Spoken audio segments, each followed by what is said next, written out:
நீ என்ன படிக்க? உன் பேர் என்ன? உங்கள் பேர் என்ன? உங்கள் பேர் என்ன? நீங்கள் 2 பேர் யார்? அதான் நீங்கள் 2 பேர் யார்? யார் பிள்ளைங்க?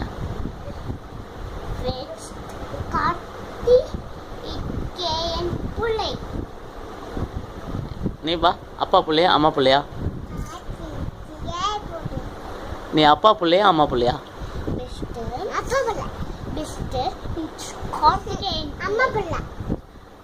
ரெண்டில் ஏதாவது ஒன்று தான் சொல்லணும். அம்மா பிள்ளையா அப்பா பிள்ளையா?